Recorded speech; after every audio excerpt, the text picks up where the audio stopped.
Buenas tardes, aquí nuevamente desde la Sociedad de Oftalmología de Córdoba, en esta nueva edición, la novena de los Ateneos Interclínicas Interhospitalarios, profesor doctor Carlos Remonda. Ya se va terminando el año, ya estamos todos cansados, pero seguimos al frente. Hoy va a ser un Ateneo puramente de casos oftalmopediátricos. Van a ser tres clínicas o hospitales los que nos van a acompañar. Va a estar primero la doctora Mariela Elías, de la Clínica del Sol, que es una clínica pediátrica de Córdoba. Después va a estar el doctor Walter Sánchez, que es el jefe de servicio del Hospital de Niños de la Santísima Trinidad de Córdoba. Y también está la doctora Franca Mazzano, que va a presentar a su servicio del Hospital Infantil de Córdoba. Y como panelistas, dos estrellas: la doctora Celeste Mancilla del Hospital Garrahan y la doctora Polo del Hospital Parmedio Piñero. Agradecemos a los auspiciantes que nos han estado acompañando todo el año. Y bueno, como jefe de servicio de la Clínica del Sol, me compete presentar a quien es la jefa de oftalmología infantil de dicha clínica, que es la doctora Mariela Elías. Mariela, el espacio es todo tuyo. Bueno, hola, buenas tardes a todos. Muchas gracias por la invitación. Vamos a compartir estos casos, a ver qué conclusiones podemos sacar todos juntos. Ahí comparto. Vamos hacia arriba. Y a este caso lo hemos denominado otro accidente de Chernobyl. Facundo tiene 10 años y todo empezó el 6 de octubre de este año. Aquí les comparto este video.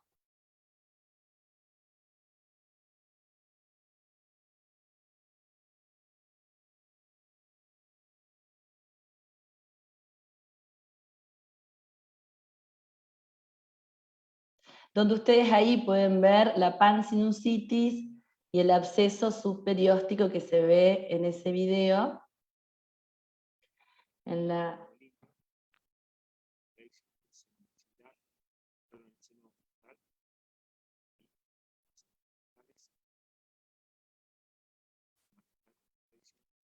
¿Querés señalar, Mariela? Sí, claro que sí. Aquí se ve la colección. Aquí les voy a mostrar este que me parece más. Fíjense la pansinusitis que tiene, que está afectando lo que es seno maxilar, seno etmoidal. Aquí se ve el absceso superióstico que tiene. Y en esta imagen lo mismo. De su lado derecho, ¿no? Lo mismo. Y fíjense también la proptosis que se ve en este paciente. Acá.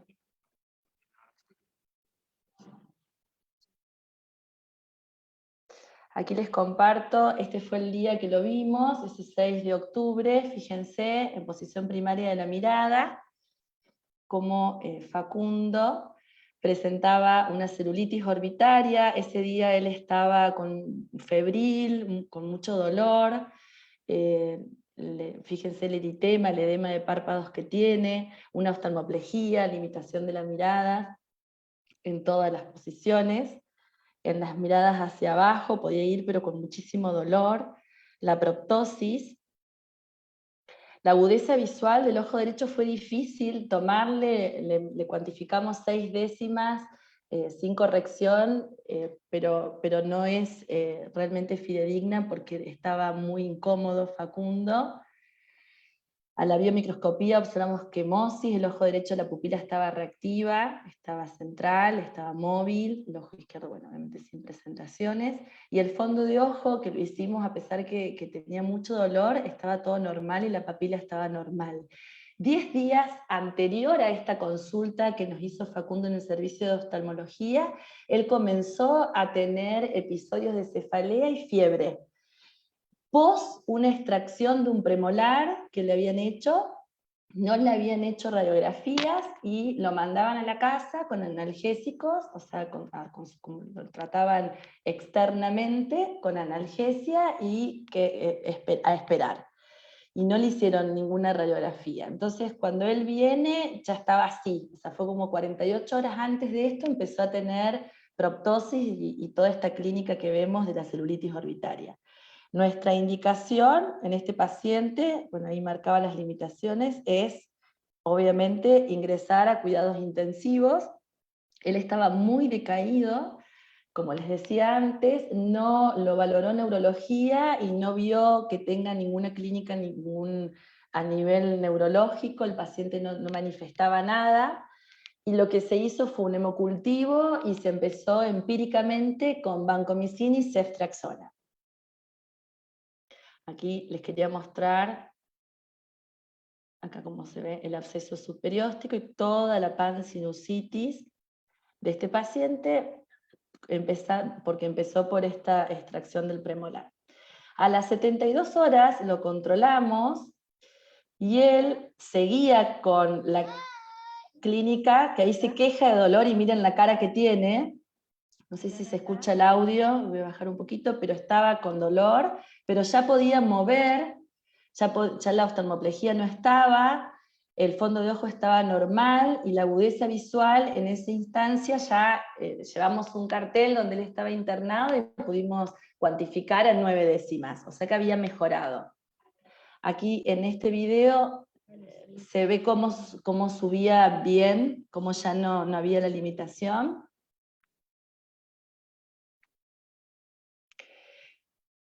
Pero él siguió con fiebre, a pesar de que la clínica a nivel oftalmológico había mejorado, él siguió con fiebre y hace un episodio de sepsis, luego de ese control que le hicimos. Entonces ingresó a UTI, se le hace una expansión con solución fisiológica, se vuelven a realizar hemocultivos, y deciden rotar antibiótico a meropenem más vancomicina. Fíjense cómo empeoró el cuadro, muchísimo empeoró. Celeste lo conoce este caso porque lo hemos visto en La Rioja. Bueno, aquí no se van las fotos, pero la imagen que se ve acá atrás eran los limpiadores de Chernobyl. Entonces se llamó al servicio de ORL y nos llamaron a nosotros para ver qué decisión tomábamos. Y lo que se decide es drenaje en quirófano más toma de material para cultivo, pero esos cultivos dan negativos y el paciente empieza a tener una buena evolución, empieza a estar afebril, entonces se cambia a ceftriaxona, metronidazol y vancomicina. O sea, esto todo lo decide el departamento de infectología. Y se decide que pase a piso.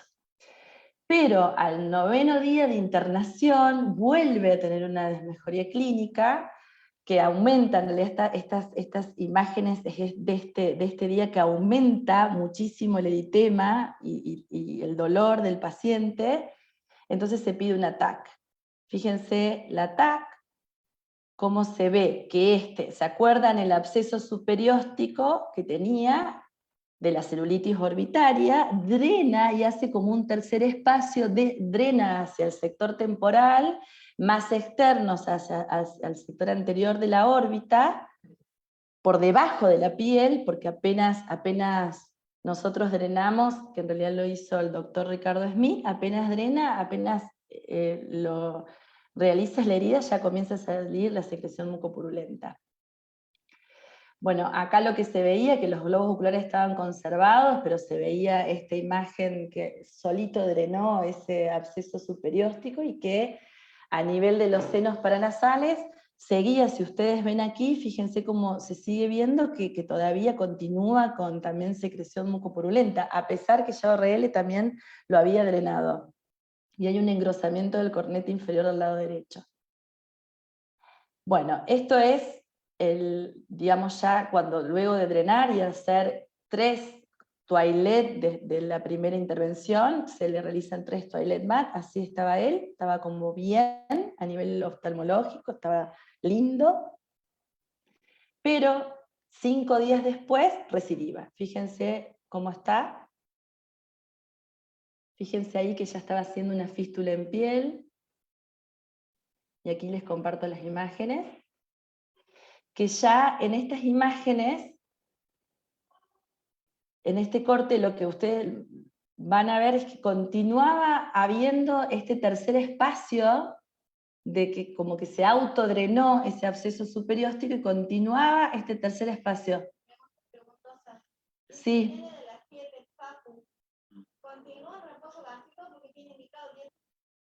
Ay, perdón que no sé si escuchó un audio. Fíjense aquí cómo se ve, fíjense cómo se seguía viendo el tercer espacio, ¿no?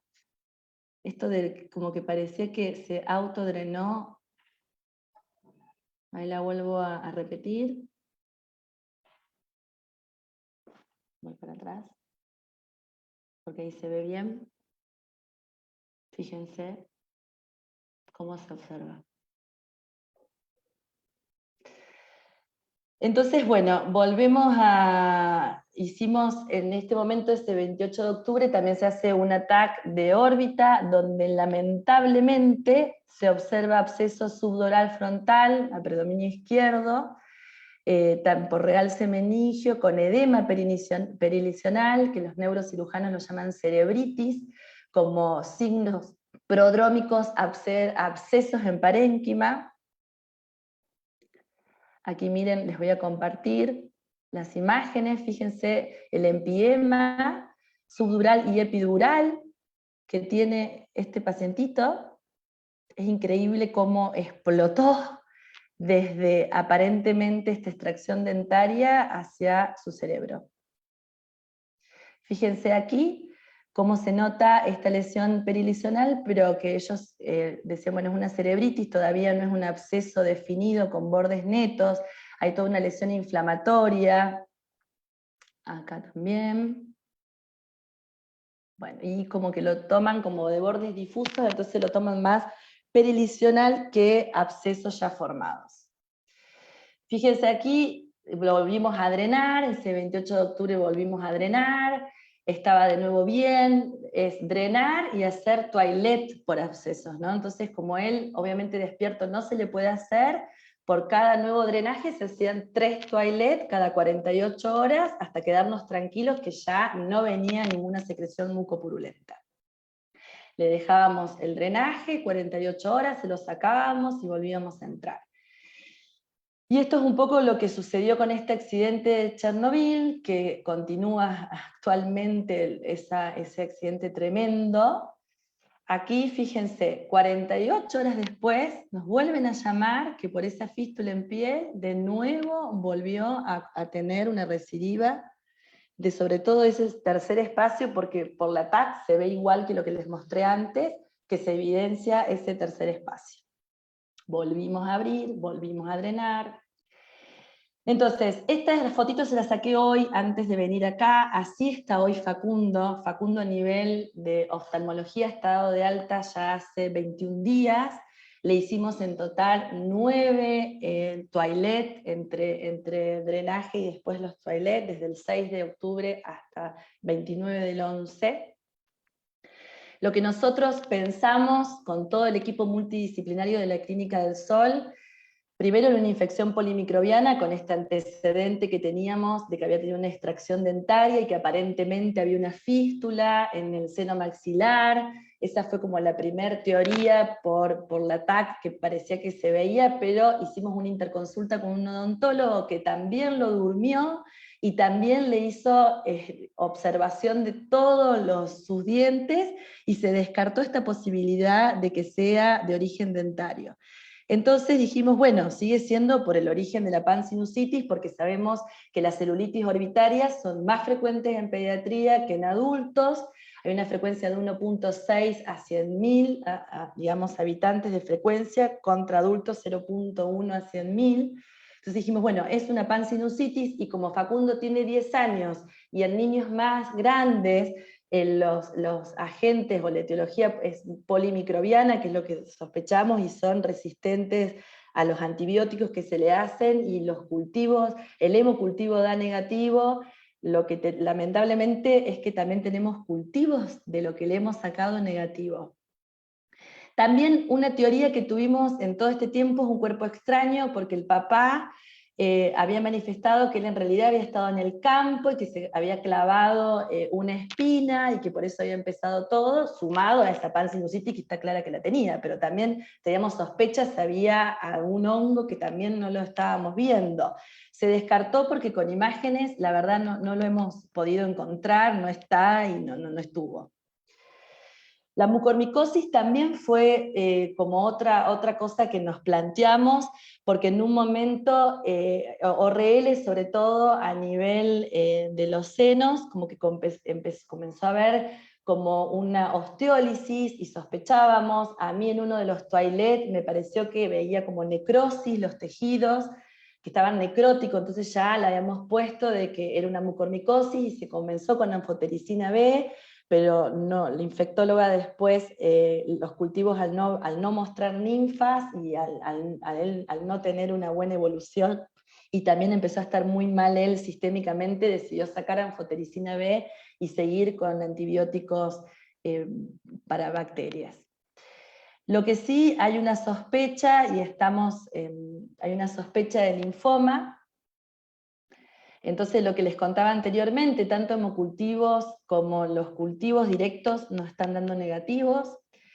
Nosotros, tanto en neurocirugía como oftalmología, nuestra primer conducta fue expectante, porque nosotros internamos, pero no pensamos enseguida en drenar ese absceso superióstico, porque clínicamente le estaba bien.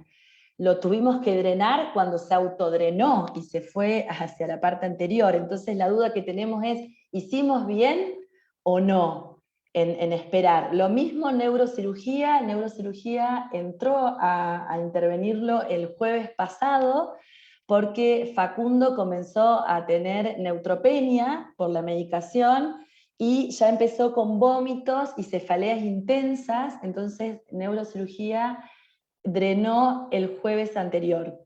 No me acuerdo la fecha, si fue 25 o 26, y hoy estaba así, ya sin vómitos, ya tolerando, ya podía comer, ya sin cefalea, y estamos esperando el cultivo de neuro. Los que sí fueron con una conducta quirúrgica inmediatamente fue RL, que enseguida al ver la primera ataque intervino, y fueron ellos antes que nosotros. Lo que está pendiente es el hemocultivo por lisis, que esto lo pidió inmunología, del el antitoxoide tetánico y antistreptococo pneumoniae, el cultivo de material quirúrgico por neurocirugía para ver si tenemos algún resultado después de tanto cultivo que hemos enviado, porque realmente hemos enviado mucho y jeringas de 20 milímetros, o sea, un montón, siempre negativo. Infecto considera que es porque siempre se empezó con antibióticos de amplio espectro y por eso no podemos tener resultados. Raro, pero nos está pasando esto. Resultado de biopsia que también ha sacado neurocirugía, han obtenido ellos, y el resultado de la citometría con la sospecha de estar ante un linfoma. Actualmente está con metronidazol, meropenem y protector gástrico y analgesia a demanda. Ya él no está con tanto dolor, ustedes lo ven cómo está él. Sí, nosotros lo estamos a nivel psicopedagogo, a nivel psicológico, estamos acompañando mucho a esta familia porque él anímicamente no está bien. Lleva 1 mes y 23 días de internación y sin un diagnóstico.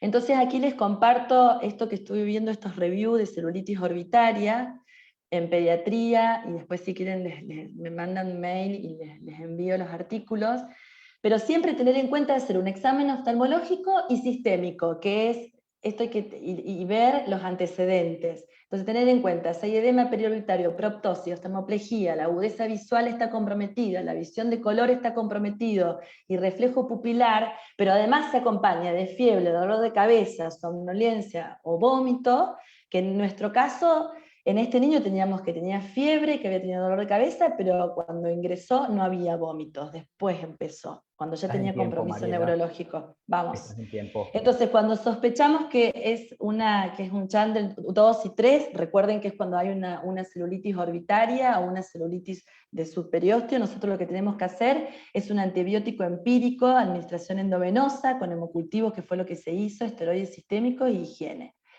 Y además tenemos que hacer controles de examen sistémicos cada 4 horas, oftalmológicos cada 12 horas, laboratorios 24, y si se sospecha complicaciones cada 1 hora. Si hay mejoría clínica, seguir con el tratamiento. Si no hay mejoría clínica, volver a pedir una resonancia y pensar en que podemos pedir y podemos cambiar digamos, el tratamiento.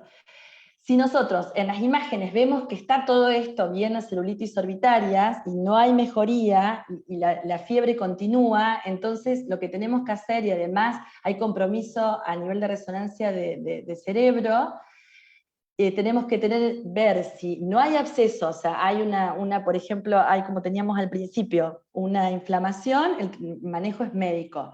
Pero si llega a haber absceso, tenemos que intervenir rápidamente, tanto en neurocirugía como a nivel oftalmología también. Siempre tener en cuenta, de acuerdo a las imágenes, qué imágenes tenemos. Como conclusión, en este caso, esto es en Chernobyl, cómo la vegetación, a pesar de lo terrible, sigue sucediendo en la naturaleza, es tratar de buscar un diagnóstico, sobre todo para mejorar la calidad de vida de toda la familia, de Facundo y toda su familia. Muchas gracias. ¿Me voy? No te vayas. No, Primero me te voy. tengo que felicitar porque estos son Era los casos, largo el estos caso. son los casos que hay que ponérselos al hombro como vos te lo pusiste durante el segundo semestre del año. No son casos fáciles, son casos que solamente pueden ser solucionados en lugares polivalentes porque así lo demuestra este caso, ¿no? Bueno, me gustaría escucharla a Celeste y a Claudia si tienen que hacer algún aporte. Celeste ya lo conocía el caso, lo vivimos juntos cuando estábamos en el curso en La Rioja. Eh, el espacio es todo de ustedes, chicas. ¿Cómo les va? Buenas noches. Gracias, Ale, por la invitación. Bueno, Mariela, qué decirte, caso re difícil. Y con el diario del lunes y todavía no terminó, uno mira para atrás y piensa que haría distinto. Y eso está bueno porque para el próximo caso uno haría las cosas diferentes. Yo creo que en el momento que se deciden las cosas, se decide lo que se considera que es lo mejor. Pero cuando miramos en retrospectiva, poder reevaluar diferente. Yo creo que en un principio hubiera hecho lo mismo que vos, internarlo, ponerle antibiótico, pero si en 48 horas ese absceso subperióstico no se achica, yo lo hubiera drenado en ese momento. Y cuando drenas un absceso, hay que dejar una línea de drenaje para que toda la pus que pueda haber quedado en el drenaje siga saliendo y no tener que volver a entrar. Y se saca, yo suelo dejar un catéter y a veces lo pongo con, hay un aparatito que no me acuerdo el nombre que hace presión negativa y como que sigue aspirando. Y cuando no tenés eso, lo dejas con una jeringa haciéndole vacío, digamos, para que siga saliendo todo lo que no pudiste limpiar. Después, ese absceso subperióstico para mí tiene que tener asociado, además de la encefalitis y todo el absceso subdural, tiene que tener también una osteomelitis. Así que me parece que no se puede aflojar el tratamiento y el tratamiento de la osteomelitis es largo, porque es posible que si sacan el antibiótico endovenoso, aunque no sepan cuál es el germen o por boca, no se puede pasar a vía oral, a partir del hueso contaminado vuelvan a tener infección, porque tenés infección del lado de la órbita, tenés infección del lado del cerebro y en el medio hay hueso, lo más probable es que ese hueso esté contaminado. Son cosas a tener en mente. Y después algo que sí me parece súper importante para rescatar y para el resto de la gente, es que la mayoría de los abscesos orbitarios en chicos son a partir de heridas en párpados. Entonces, habitualmente nos encontramos un nene que se lastimó, que hizo una celulitis preseptal y que, porque no se trató con el antibiótico correcto y qué sé yo, hace la celulitis orbitaria. En este caso no hay una puerta de entrada evidente. Entonces lo que hicieron muy bien es el primer momento pedir una imagen. Si no hay imagen, no podemos decir que es celulitis porque podría ser cualquier otra cosa. Entonces, para mí eso es para rescatar lo más importante que se hizo al principio, y después yo creo que las decisiones que se van tomando en cada momento son las que uno considera que son las mejores. Pero mirando para atrás, yo hubiera hecho un drenaje antes de lo que se hizo. Pero me parece que está muy bien.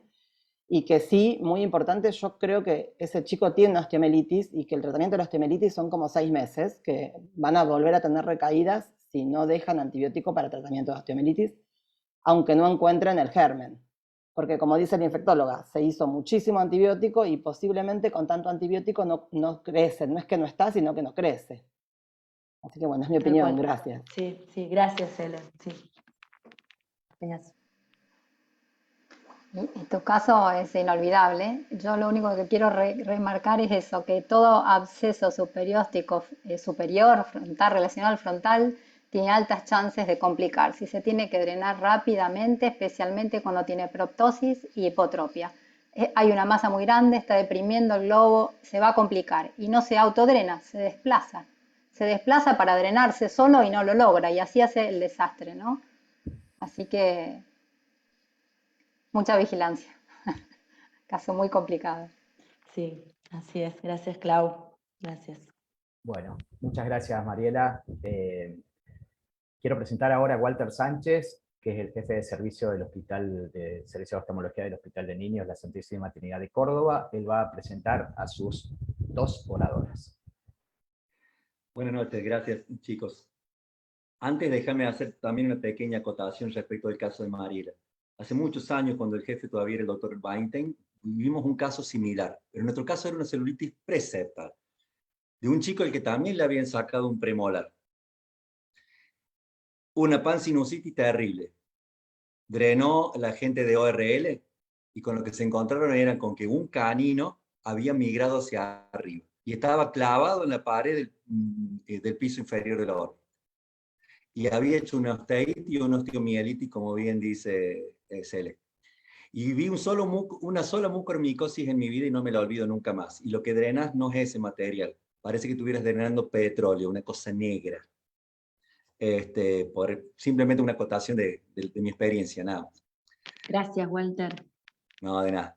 Bueno, voy a presentar 2 casos también que nos han dado un poquito a pensar. Y como bien dijiste, Ale, el trabajo multidisciplinario es fundamental. Entonces voy a presentar primero a la doctora Paula Montanaro, que es una de nuestras médicas oftalmopediatras de planta del hospital, que nos va a presentar un caso muy importante. Paula es una excelente estrabóloga del Hospital de Niños y también oftalmopediatra. Y bueno, justamente le ha tocado un caso complicado. Paula, te escuchamos.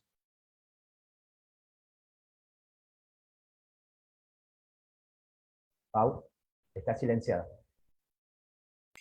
Va de nuevo, buenas tardes, vamos a compartir. Ahí vamos. Agradezco el espacio, represento al Hospital de Niños, esto es un caso compartido, que eso es lo más lindo. Un caso que no tenemos resolución y por eso vamos a ver si para pensarlo entre todos.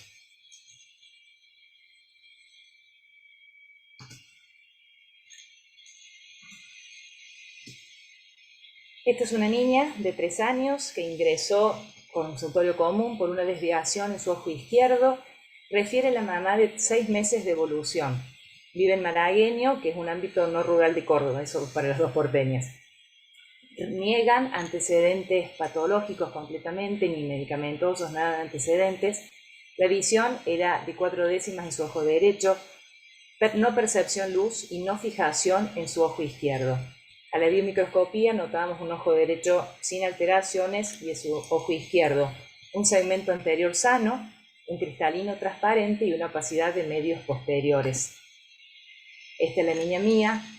En la oftalmoscopía binocular indirecta veíamos cristalino transparente y una masa blanca opaca en segmento posterior con vasos superficiales delgados.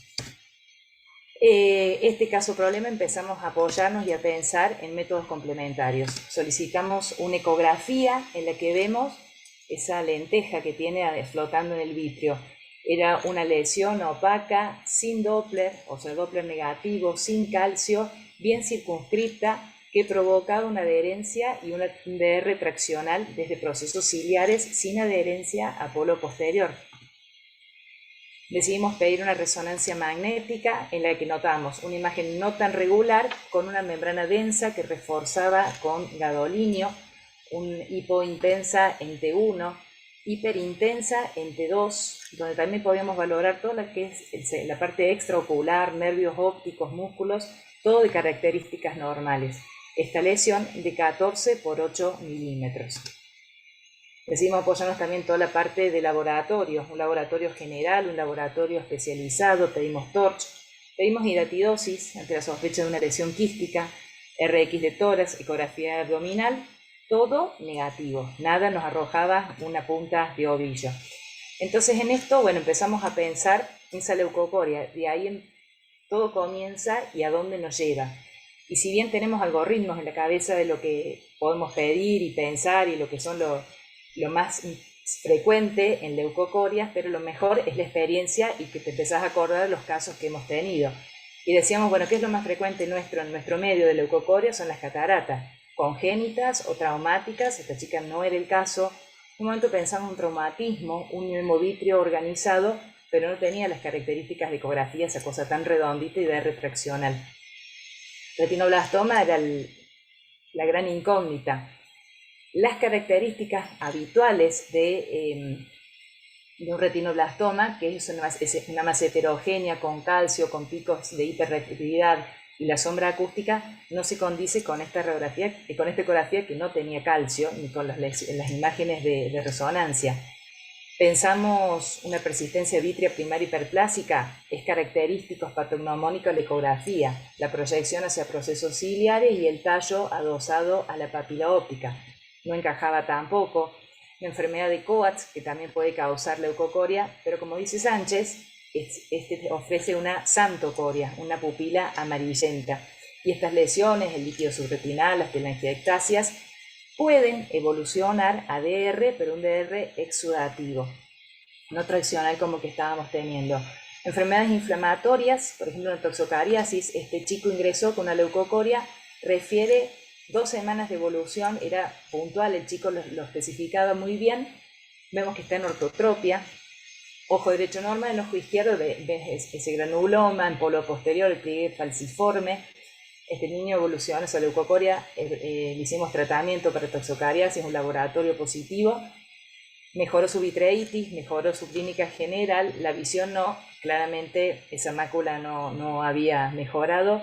En esto, bueno, el fondo de ojo se lo veía mucho mejor, pero con el OCT, que le agradecemos al doctor Casas del Hospital San Roque, el hospital de adultos que nos hizo el OCT, pudimos constatar esas lesiones maculares. Este es otro caso de toxocariasis, pero también ese plastrón, el granuloma de polo posterior, las membranas de adherencia de retraccional, pero no encajan en este tipo que estamos estudiando.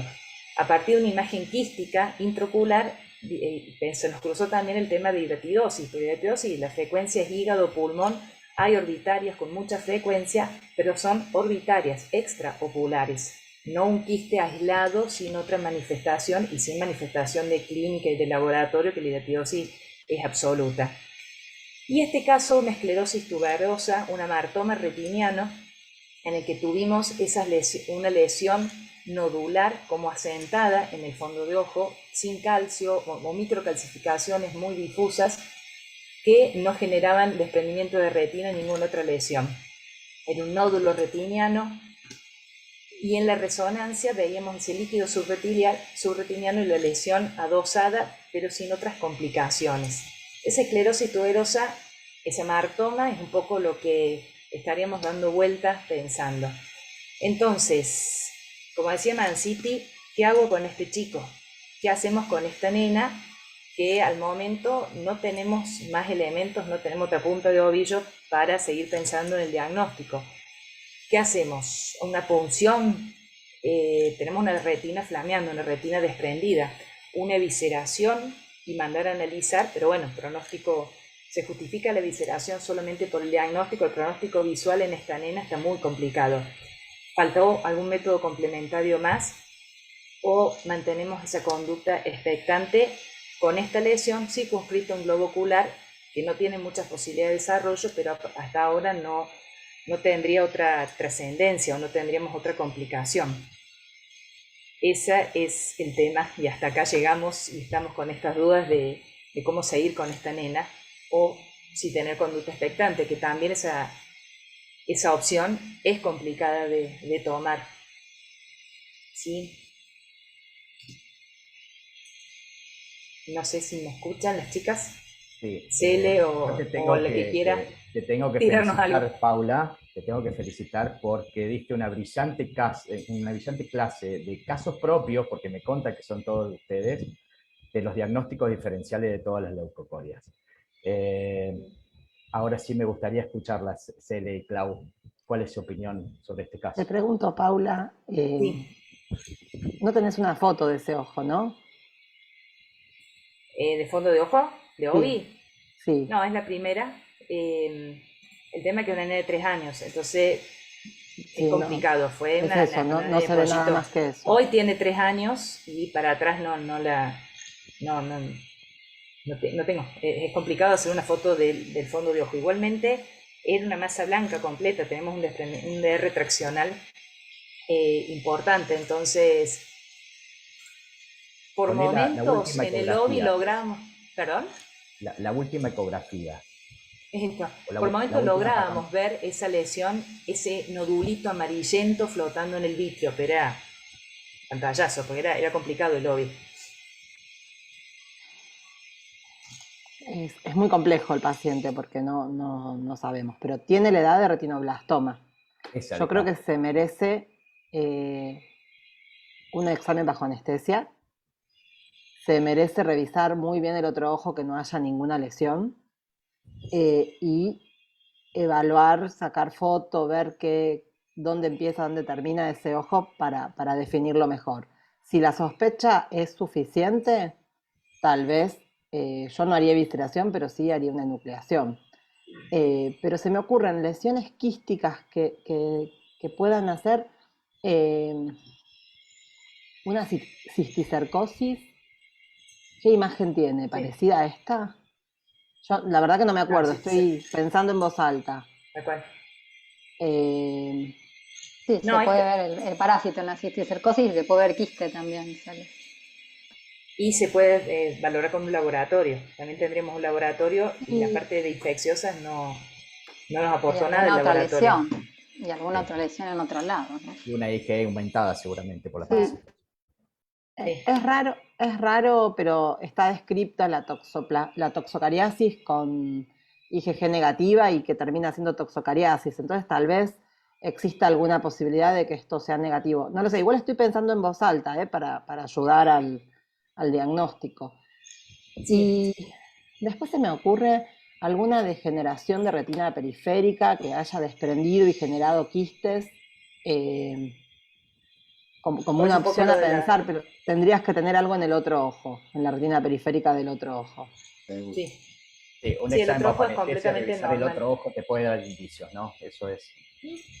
Porque si no lo haces bajo anestesia es muy difícil el fondo de ojo periférico, más en un chiquito de esa edad. Y después, la verdad es que si tiene hipertensión, para mí se define que hay que nuclear y después vemos de qué se trata. Porque si tiene hipertensión y es un retino, bueno, es un retino, pero y si es otra cosa maligna, también es un problema porque pasa al cerebro.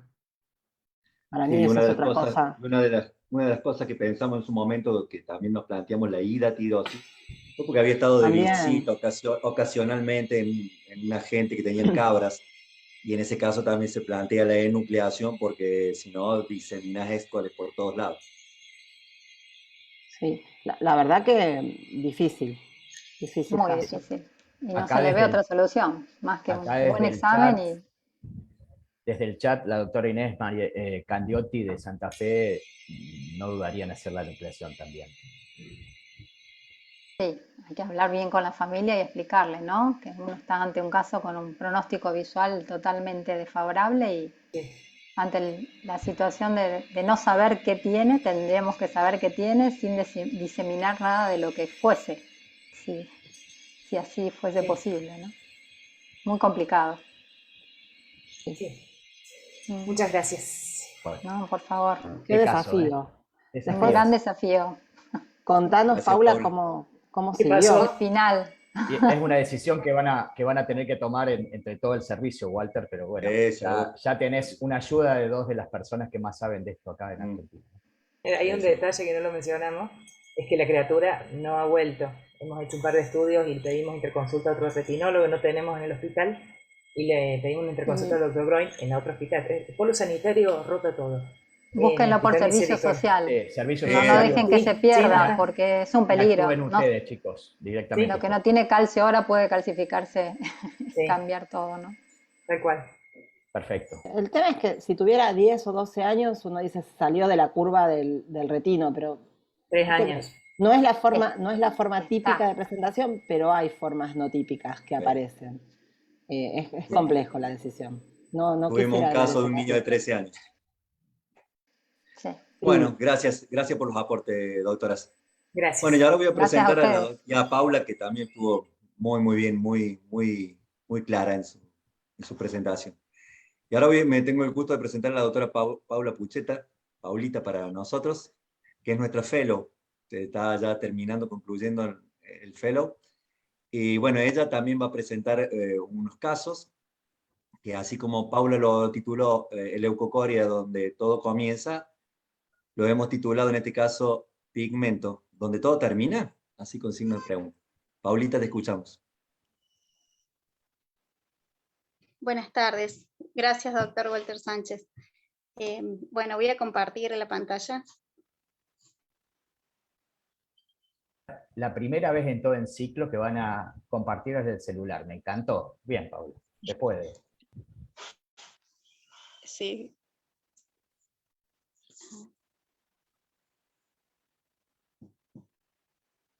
Eso, Alejandro, es la gente joven que maneja la Sí, claro, tecnología. no hay forma. Y No hay que no Vos y tiene yo no. presbicia, sobre todo.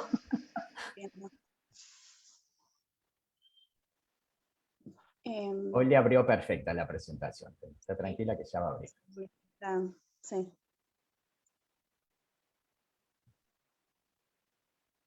Notaron que si no te llamas Paula, no estamos convocados para Walter Sánchez. Esto es así.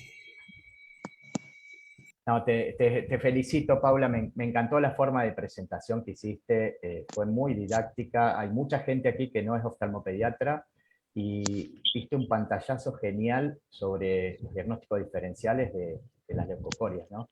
Así que realmente... En eso se lo debo a Enrique Borrini. Siempre decía, ojo, es una especialidad muy objetiva. Tenés que ver para poder entender y acordarte, diagnosticar. Y está bueno. Vamos, Pauli. ¿Vamos? Bueno, pigmento, donde todo termina. Caso clínico 1. Se trata de un paciente de 10 años que consulta por dificultades visuales para lejos. La agudeza visual es de ojo derecho 10 décimas con su corrección, con menos 250, menos 0,75 en 180. Ojo izquierdo 10 décimas con su corrección, menos 2, menos 0,75 en 180. La biomicroscopía de ambos ojos es normal. El fondo de ojo, por OBI, se observó ambos ojos, papilas de bordes netos con colorido pálido, arcadas vasculares normales, retina en polo posterior normal y periferia con fondo tipo albipuntatus y ciéresis vitrea. Se solicitó por este motivo campo visual y retinografía. El campo visual computarizado evidenció escotomas anulares hasta los 15 grados centrales, con mayor compromiso del ojo derecho. La retinografía evidenció lo que se observaba en el fondo de ojo. Este fondo de ojo que con una apariencia moteada en la retina periférica, atenuación arteriolar. En el caso clínico 2 observamos a una paciente de 14 años que consulta por disminución de la agudeza visual.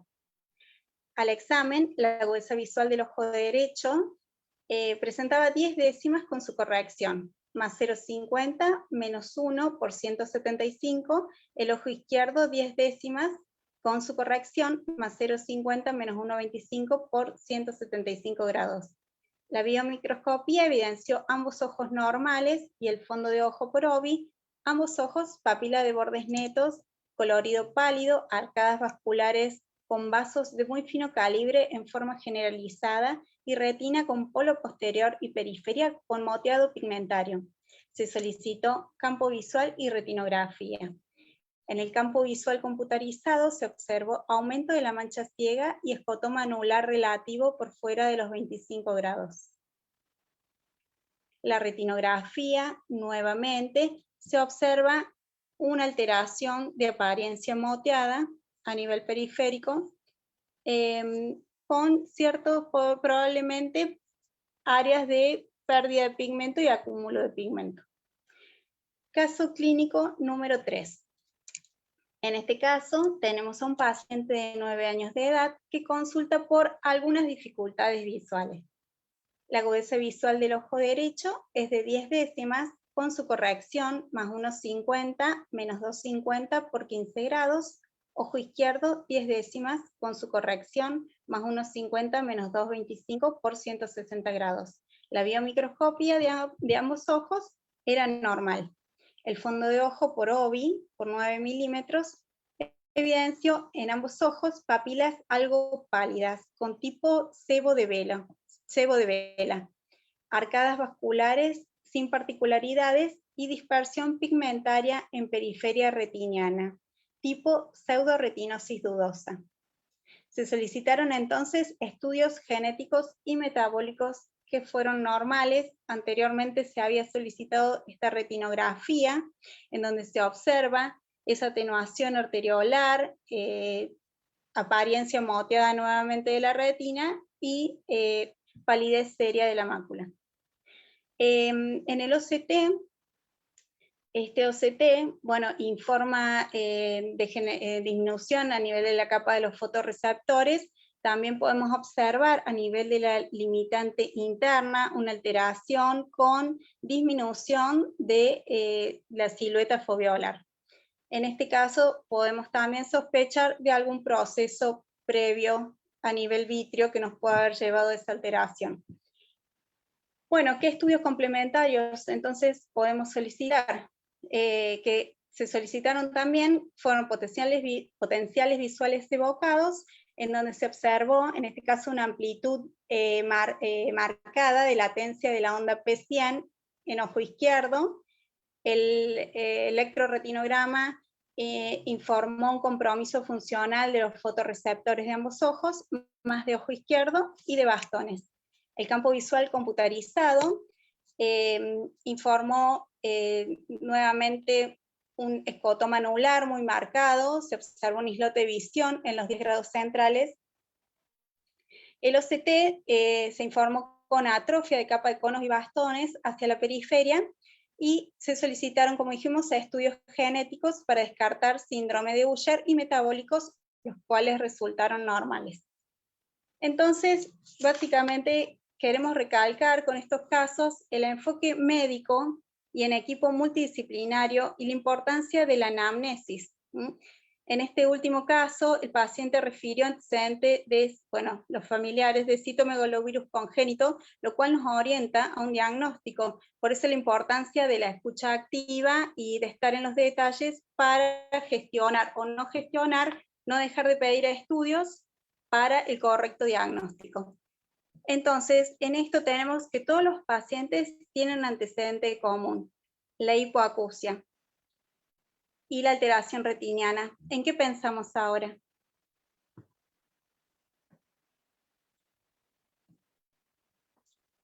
Bueno, el paciente en el caso 1 y 2, el diagnóstico fue síndrome de Usher. Y en el paciente del caso 3, retinocoroiditis por citomegalovirus. Muchas gracias. Gracias, Paula. Walter, Excelente, ¿podemos hacer Paula. algún Excelente aporte? presentación. Felicitaciones. Simplemente Gracias, quisimos presentar estos casos porque, bueno, como bien dijiste, Ale, al principio, a veces cuando uno trabaja en algún lugar monovalente y a veces el paciente se limita a 2 órbitas y su contenido, ¿no? En cambio, cuando estás en un hospital público, a veces tenés que abrir la cabeza. En el caso número 3, los 3 pacientes son pacientes míos, que los he compartido con Paulita. En el último caso, el paciente se le hizo un implante coclear por su hipoacusia, pero lo del citomegalovirus se les había pasado por alto hasta que yo vi el fondo de ojo y vimos algo raro, entonces ahí se llegó a la causa de que tanto la hipoacusia como el fondo de ojo era una retinocoroiditis por citomegalovirus. Y en el caso 1 y 2 no, se le hicieron OCT, pero no los pude conseguir. Que son 2 hermanas, para colmo, hijas de un ex vicedirector del hospital. Y bueno, en ambos casos, también la hipoacusia más los hallazgos en el fondo de ojo nos llevaron a hacer los estudios correspondientes y al diagnóstico de síndrome de Usher. En este caso, sí están resueltos los diagnósticos, era más o menos presentar para que siempre tengamos presente en la mente el actuar como médicos generales más allá de oftalmopediatras. Si Cele o Claudia tienen algo para aportar. Sí, súper buenos los casos y muy bien estudiados. Y para mí lo importante es que todos veían 10 décimas. Sí. Y si por ahí alguien no hacía el fondo de ojo, y por ahí alguien lo hacía con una lupa y lo miraba rapidito y tampoco miraba la periferia. Lo importante de dilatar los pacientes, de mirar la periferia, de ver todo el contexto. Así que la verdad que los quiero felicitar, muy bueno. Gracias. Sí, todos veían bien, pero no escuchaban bien, Exacto. ¿no? Y eso es la gran alerta. Tenemos que saber más allá de la visión cuando hacemos oftalmología infantil y supongo que general también. Y el citomegalo, la infección por citomegalovirus congénita ataca más rápido las células ciliadas en desarrollo que la retina. Así que siempre va a tener hipoacusia, ¿no? Es un dato, la verdad que muy valioso. Muy lindos casos. Gracias. Bueno, realmente lo felicito, Hospital de Niños Walter Sánchez. Muchas gracias. Quiero felicitar a las 2 chicas que realmente se han movido bien y hemos podido presentar esto y bueno, y compartirlo con todos ustedes. Gracias, chicas. Un franco compensatorio, Sánchez. Me toca ahora presentar a Franca Mazzano, que es la jefa de servicio del Hospital Infantil Municipal de Córdoba. Franca, el espacio es todo tuyo. Hola, buenas tardes, buenas noches ya. Gracias a la Sociedad de Oftalmología de Córdoba, gracias Ale por invitarnos a participar al Hospital Infantil. En nuestro caso va a presentar la doctora Julieta Brods, que es agregada al servicio de oftalmología, y en el segundo caso lo voy a presentar yo. Juli, te doy el primer paso a vos, todo tuyo. Bueno, buenas noches, gracias Fran y gracias a la sociedad por la invitación. Acá voy a compartir mi caso. Ahí estamos. Bueno, este caso se llama La alegría de encontrar respuestas. Es una paciente de sexo femenino que es traída a la guardia por sus papás por presentar visión borrosa y desorientación de 2 horas de evolución. La nena tenía amnesia del cuadro, no se acordaba nada de lo que le había pasado. Se realiza un examen físico por guardia, el cual era normal, constatando un Glasgow de 15-15, la nena estaba orientada en tiempo y espacio, y se decide hacer una interconsulta con oftalmología por esa disminución, por esa visión borrosa que había presentado. Se constata una agudeza visual de 9/10 sin corrección en ambos ojos, se realiza un test de Ishihara, el cual era normal, la biomicroscopía también era normal, y al fondo de ojos se evidencia un edema de papila bilateral. Con el criterio del edema de papila bilateral decidimos internar a la paciente y solicitarle imágenes. En el HOSPI tenemos solamente un tomógrafo, así que fue lo primero que se le hizo, una tomografía, donde se evidenciaron múltiples lesiones a nivel de la sustancia blanca. A raíz de eso se decidió estudiar un poquito más con una resonancia magnética, tanto de cerebro y de médula, con contraste de gadolínio, y se evidenciaron múltiples lesiones a nivel de la sustancia blanca, que eran lesiones bien irregulares, difusas, bilaterales, bien asimétricas, grandes, que ya nos empezaban a orientar un poquito el diagnóstico. Estas lesiones, como bien dije, nos evidenciaban hacia los posibles diagnósticos de esclerosis múltiple, de encefalomielitis diseminada aguda y de neuromielitis óptica. A raíz de eso se pidió una punción lumbar, en el cual el líquido cefalorraquídeo vino normal, las bandas oligoclonales eran normales, los anticuerpos contra la mielina del oligodendrocito también eran normales, y la detección de aquaporinas 4 también fueron normales. Entonces ya con esos datos descartamos esclerosis múltiple y neuromielitis óptica, y llegamos al diagnóstico de una ADEM, de una encefalomielitis diseminada aguda. Este video es post pulsos de corticoide, donde vemos que mejora ya un poco el edema de papila. Se hizo tratamiento con metilprednisolona durante 5 días, y después continuó con deltisona vía oral 30 miligramos kilo día, con descenso de la dosis al 25% semanal. Y las fotos de las retinografías son al mes de la toma de la deltisona por vía oral. Y para hablar un poco del ADEM, es un trastorno desmielinizante agudo que se caracteriza por presentar síntomas polifocales del sistema nervioso central y encefalopatía, que se presenta más que nada en niños y en adolescentes, que la patogenia no se conoce, generalmente se presenta luego de alguna infección respiratoria alta o luego de la colocación de alguna vacuna, que no era el caso de esta niña, al menos los papás no lo referían, y que se cree que se generaría un mimetismo molecular contra el patógeno del momento y a su vez contra la sustancia mielínica, y sería lo que generaría la enfermedad.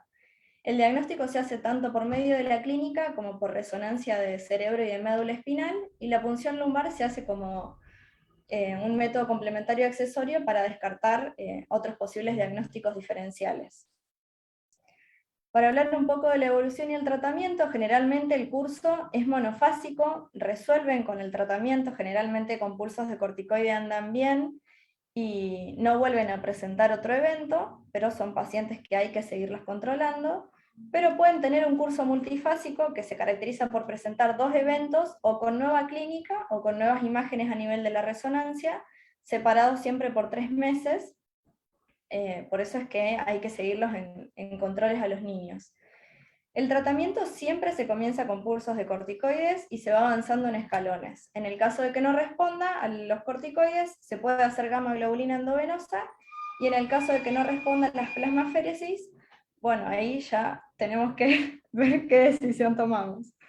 Y como conclusión, siempre la importancia del trabajo interdisciplinario, que hay que establecer un diagnóstico precoz y un tratamiento oportuno para evitar la baja de visión, que el edema de papila en pediatría siempre es un criterio de internación, y que en este caso esta nena hay que estudiarla porque el ADEM, la encefalomielitis diseminada aguda, puede estar asociada a enfermedades del espectro de las neuromielitis ópticas, que son aquaporinas 4 negativas, es decir, que podemos tener una neuromielitis óptica que no la estamos diagnosticando. Es por eso que hay que seguirla controlando a la nena y no pasarse por alto, por ahí hacer una resonancia de médula espinal y estudiarla un poquito más. Así que gracias a todos por su atención. Bueno, muchísimas Excelente, gracias. Julieta, tu caso. ¿Te puedo preguntar? ¿En la punción Sí, por lumbar supuesto. tenía los valores eran normales o altos? De No, era de todo la líquido de normal. apertura, la presión de líquido de Todo apertura. normal. Era sí, normal. sí, todo Entonces era normal. una papilitis bilateral, ¿sí? Una papilitis. Que es lo característico de la DEM, como neuritis ópticas generalmente bilaterales que tienen muy buena respuesta al tratamiento. Porque si Sí. decimos papiledema es una hipertensión endocriniana que en algunos casos, cuando las lesiones son muy grandes, porque dan lesiones realmente enormes, pudiese estar asociada. Pero, Bien. ¿le pudiste tomar algún dato más de la clínica o estaba muy confuso el niño? Porque tienen No, alteración de visión de colores, las pupilas alteradas, tienen todo las No, características de la neuritis.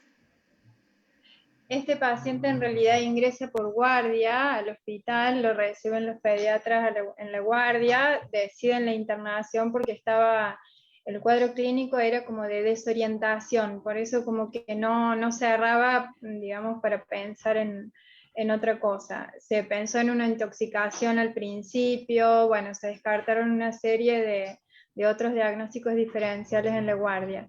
Nosotros lo vemos, el servicio de oftalmología, a las 24 al otro día, que había ingresó por la tarde, El servicio de neurología siempre nos pide fondo de ojos, y bueno, nos encontramos, nunca pensamos encontrar, es buena tu aclaración, Claudia, porque esto es una papilitis. No esperábamos encontrar, yo no esperaba encontrar un edema de papila. Cuando hicimos el diagnóstico de papilitis, bueno, la paciente permaneció internada y se siguió con el protocolo que tenemos para las enfermedades, digamos, cuando hay edema de papila.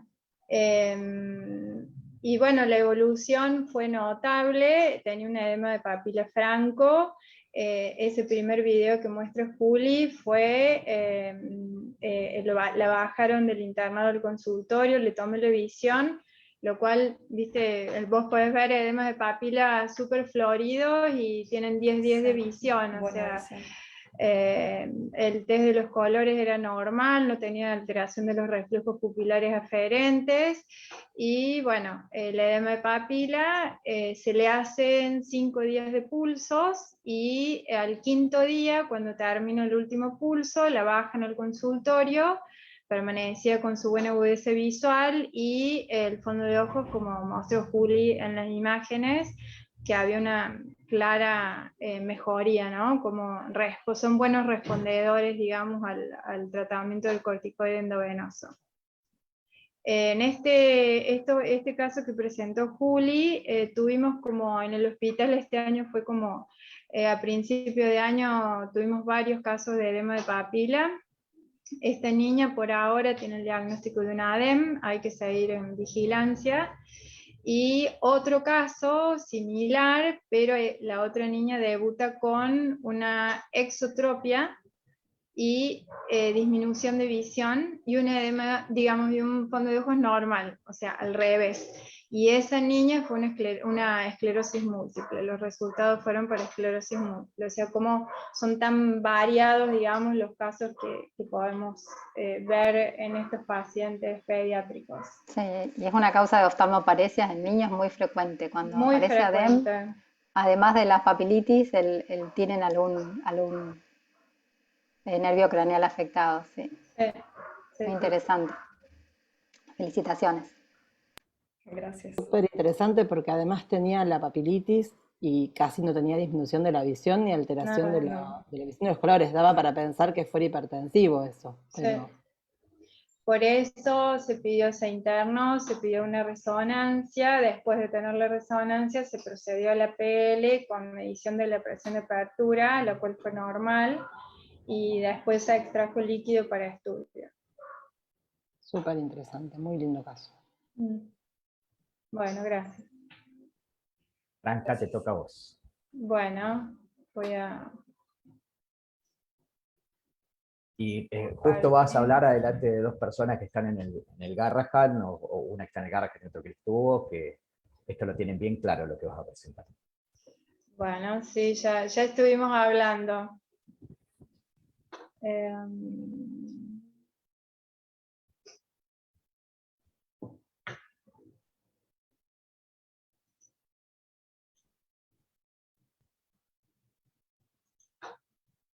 Mientras Franca pone la presentación, yo voy a invitarlos, aprovechar para invitarlos para el último Ateneo, el doctor Carlos Remonda, que va a ser el primero mixto, va a ser presencial y también se va a transmitir en esta forma, para el viernes 17 de diciembre, en que va a estar Oftalmo y la Clínica Reina, el Servicio de Oftalmología de la Clínica Reina Fabiola presentando sus casos. Franca, todo tuyo. Bueno, el caso que les quiero compartir es un síndrome de Behçet en pediatría, y a propósito de un caso, porque en los años que llevo ejerciendo la oftalmopediatría, es la primera vez que hacemos el diagnóstico de síndrome de Behçet. Muchas veces hemos estudiado pacientes con sospecha de síndrome de Behçet, pero no lo pudimos confirmar. En esta presentación quiero agradecer a la doctora Pichichero, que es la jefa de dermatología del servicio del Hospital Infantil, y a la doctora Lorena Franco, que es la jefa del servicio de reumatología del hospital. Bueno, el caso clínico es una joven de 15 años, sexo femenino, sin antecedentes patológicos previos, que el motivo de consulta al momento que asiste a la consulta presentaba úlceras orales y genitales dolorosas, lesiones en piel que se presentan en forma de brotes y remiten espontáneamente, y compromiso ocular con una inyección conjuntival bilateral. Así estaba la paciente al momento de la consulta. Presentaba estas úlceras orales y genitales que habían comenzado en principio hace 2 años con algunos episodios, y en los últimos 6 meses se presentaron con mayor frecuencia y periodicidad. Cada brote tenía una duración de aproximadamente 15 días, y este último año había tenido 4 crisis. Como se observa en las imágenes, tenía estas úlceras a nivel lingual, las úlceras dolorosas a nivel de paladar superior, a nivel de la conjuntiva de los labios, y las úlceras genitales. Acompañado a su vez de lesiones en piel, más, digamos, con mayor predominancia a nivel de miembros superiores e inferiores y a nivel facial. Esta lesión que se observa acá, a mayor tamaño, es una lesión maculopapilar con una lesión costrosa en el centro. La paciente refería a algo de prurito en estas lesiones en piel. Y a nivel ocular, la paciente tenía una agudeza visual normal. A la biomicroscopía se observaba esta inyección conjuntival mixta, ¿sí? Y a nivel del segmento anterior tenía unas células inflamatorias en cámara anterior con un Tyndall de 1 plus, y presentaba también en la tinción con fluoresceína úlceras conjuntivales. Ella refería sensación de ojo seco y visión borrosa. El fondo de ojos afortunadamente era normal, y la presión ocular también era normal. Bueno, frente a este cuadro clínico, ¿cuáles eran los diagnósticos diferenciales posibles? En primer lugar, se planteó la enfermedad de Behçet. No se podía dejar de pensar en un lupus eritematoso sistémico y en el síndrome de Sjögren por afección ocular. Se recurre al servicio de reumatología, donde se solicitan estudios complementarios. Se estudió completamente con un citológico completo, función renal y hepática, reactantes de fase aguda. Se pidieron también por las lesiones orales y genitales, se descartó sífilis y HIV. Por las enfermedades autoinmunes se pidieron los factores C3, C4, factor reumatoideo, los RO60 y RO52, que son específicos del lupus, y se pudo solicitar y realizar el HLA-B51, que es específico para enfermedad de Behçet, el cual fue negativo. Según los artículos y las publicaciones que consultamos, el HLA-B51 puede ser negativo en el 50% de los casos. Se realizó una biopsia de las lesiones de piel, en donde se observaba sobre todo una desestructuración a nivel de la dermis, con un infiltrado inflamatorio predominio linfohistocitario. No había presencia de vasculitis a nivel de la dermis, y podía, digamos, la dermatosis podría corresponder a un eritema multiforme.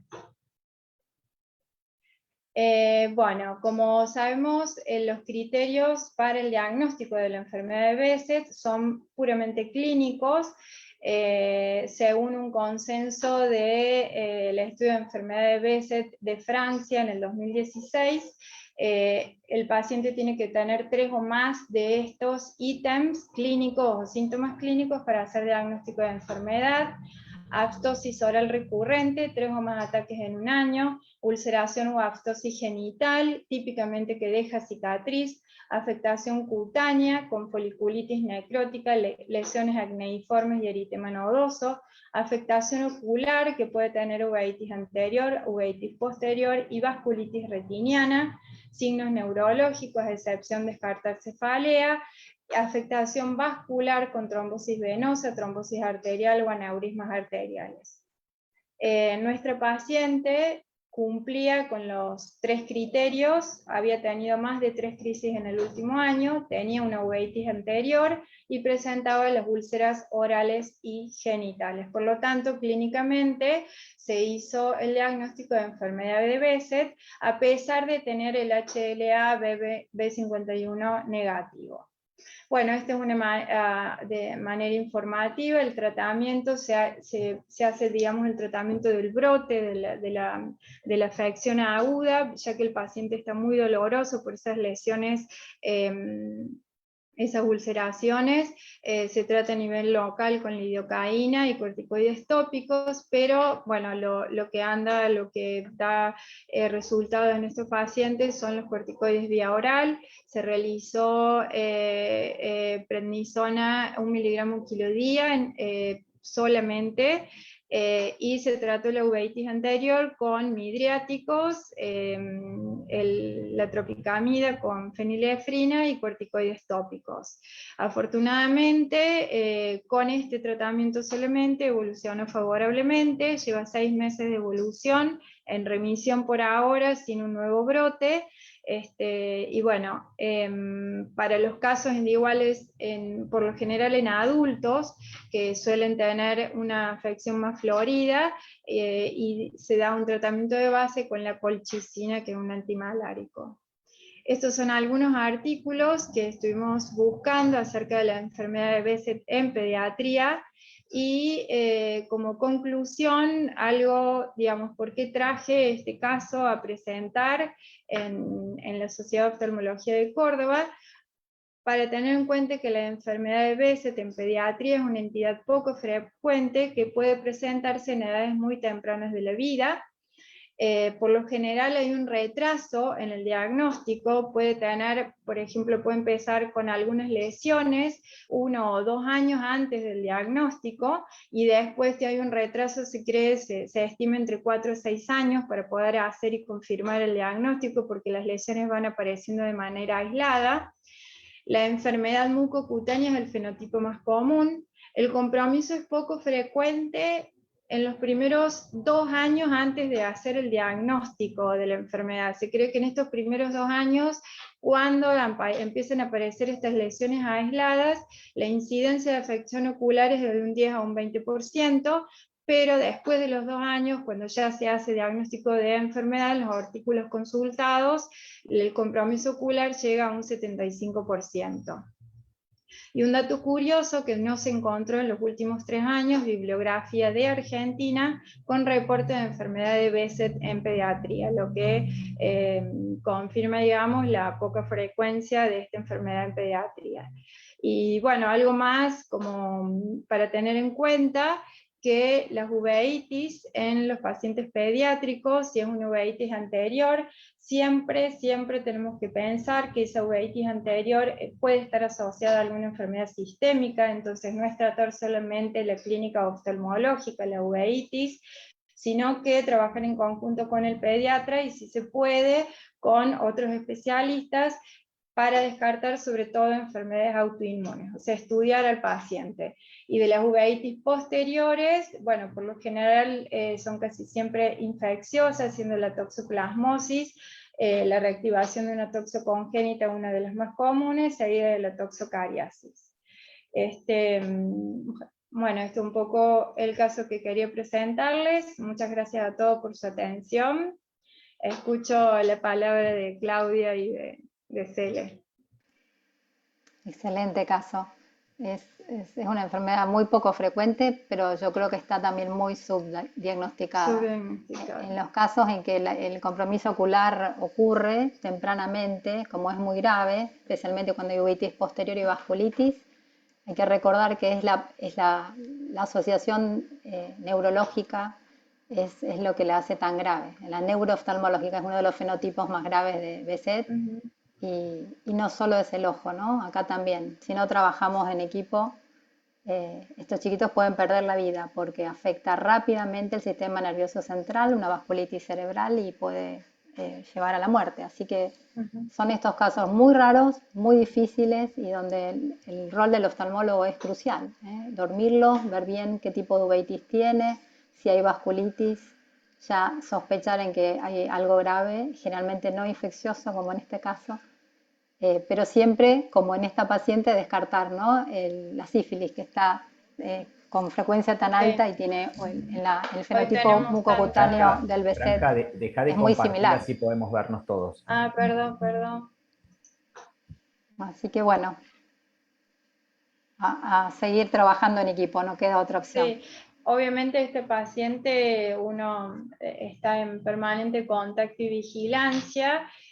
No profundicé en estudios, digamos, oftalmológicos en cuanto a buscar enfermedad retiniana, porque el fondo de ojos era completamente normal, no había turbidez vítrea, inclusive la biopsia de piel descartaba la vasculitis, entonces por ahí que en los adultos, por ahí la enfermedad de Behçet se da más con una vasculitis, es mucho más agresiva, pero bueno, por el momento respondió bastante bien este tratamiento y bueno, esperemos que siga así, pobre.